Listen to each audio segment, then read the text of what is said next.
एक घर में दादाजी मर गए। अब दादाजी मर गए तो सब बहुएं रो रही थी।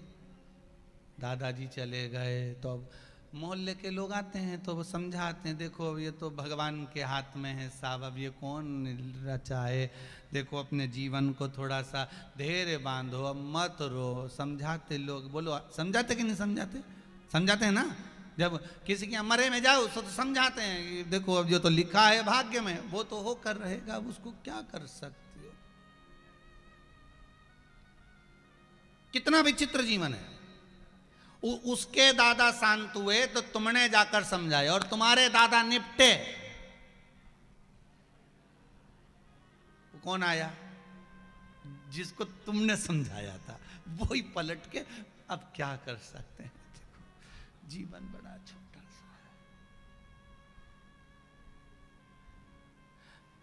ये पक्का है कि जिसने बैटिंग करी है वो बॉलिंग भी करेगा, और जिसने बॉलिंग करी है वो बैटिंग भी करेगा। ये पक्का। मतलब दुख सुख मनुष्य के जीवन में कभी भी किसी जगह, हर पल हर घड़ी हर क्षण कहीं पर भी आ सकता है। कोई जरूरी नहीं है। जब भगवान राम वापिस वनवास से लौट कर आए और मेरे राघव जी जब वन लौट कर आए, तब माता कौशल्या जी ने कहा, हे भरत, शत्रुघ्न, उर्मिला, मांडवी, श्रुतकीर्ति, जाओ जरा ऐसा प्रयास करो, जाओ जाकर भगवान राम लौट कर वन से आए, जिसको जो मांगना है मांग लो। आज मेरा राम राजा बनकर बैठा है, जिसको जो मांगना है मांगो मांगो, मांग लीजिए। अब भरत जी ने मांगा, भैया मुझे कुछ नहीं चाहिए, मेरे को तो आपके चरणों का राज चाहिए। भरत जी ने चरणारविंद मांग लिए। फिर शत्रुघ्न से कहा, तुम मांग लो भैया राम से। शत्रुघ्न जी ने कहा, भैया मेरे को तो कुछ नहीं चाहिए, मुझे भरत भैया के चरण चाहिए। ठीक है। अब लक्ष्मण जी से कहा, तुम मांग लो। लक्ष्मण जी बोले, मुझे कुछ नहीं चाहिए, मुझे तो आपकी सेवा चाहिए। ठीक है। मांडवी को बुलाया, उर्मिला को बुलाया, सबने मांगा। बाद में आई श्रुतकीर्ति।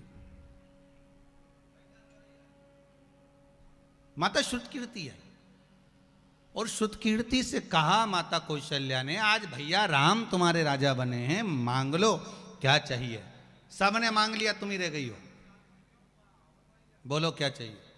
श्रुतकीर्ति ने हाथ जोड़कर पहले राम जी से कहा, प्रभु राम से हाथ जोड़कर कहती है श्रुतकीर्ति, जो मांगूंगी दे दोगे? जो मांगूंगी वो दे दोगे आप? इतने में कौशल्या जी खड़े होकर बोली, पहले तो श्रुतकीर्ति आप जरा वाणी के लिहाज से बात करो, सामने जो सिंहासन पर बैठा है वो राजा राम है। जो सिंहासन पर बैठा है वो राजा राम है। जो सिंहासन पर बैठा है तुम्हारी बहन का पति है। जो सिंहासन पर बैठा है वो तुम्हारा जेठ है। जो सिंहासन पर बैठा है वो तुम्हारा बड़ा घर का बड़ा है। वो जरा किस तरह से बात करना है तुम्हें समझना होगा। क्या चाहिए बोलो। श्रुतकीर्ति कहती है माता कौशल्या जी से, माँ अब मुझे केवल भैया राम से मांगना है, अब सब चुप हो जाओ, मैं जो इनसे मांगूंगी उन्हें देना पड़ेगा। कि कई को घबराहट होने लगी कि एक बार मैंने राम को वन भेज दिया था, दूसरी बार मुझे लगता है आपकी बार श्रुतकीर्ति भेज देगी। जो मांगूंगी दोगे? जो मैं मांगूंगी वो देना पड़ेगा, दोगे? सीता जी खड़े होकर बोली, श्रुतकीर्ति मांग तो भैया राम से मांग रही है ना, अगर वापिस तुझे अयोध्या का राज्य भी चाहिए तो हम दे देंगे, ये अवधपुरी का अगर राजा भी तुझे बनना है तो हम प्रदान कर देंगे, मांग तुझे क्या चाहिए। श्रुतकीर्ति ने उसी समय पर, माता श्रुतकीर्ति बोली उसी समय, पहले भैया राम मुझे वचन दे कि मैं जो मांगूंगी वो देंगे। राम जी ने कहा, श्रुतकीर्ति मांग लो, तुम जो मांगोगी दूंगा, मांगो क्या चाहिए। श्रुतकीर्ति ने कहा, भैया जो आपने वन में कपड़े पहने थे ना, जो वन में आपने वल्कल वस्त्र धारण करे थे, वो वस्त्र मुझे चाहिए। तो राम जी ने पूछा, श्रुतकीर्ति तुम इन वस्त्र का क्या करोगी? जो मैंने वन में पहने थे उन कपड़ों का करोगी क्या?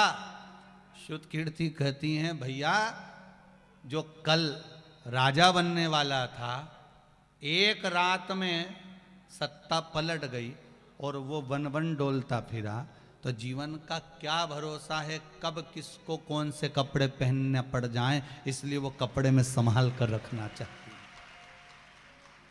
वो वस्त्र मुझे दे दीजिए, वो वस्त्र मेरे पास होना चाहिए। जीवन का क्या ठिकाना।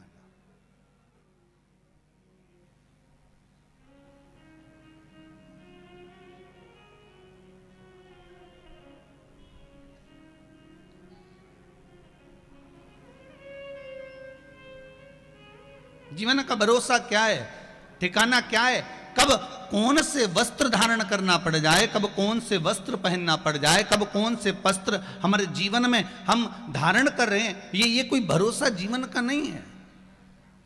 कब हम कौन वस्त्र धारण कर सकते।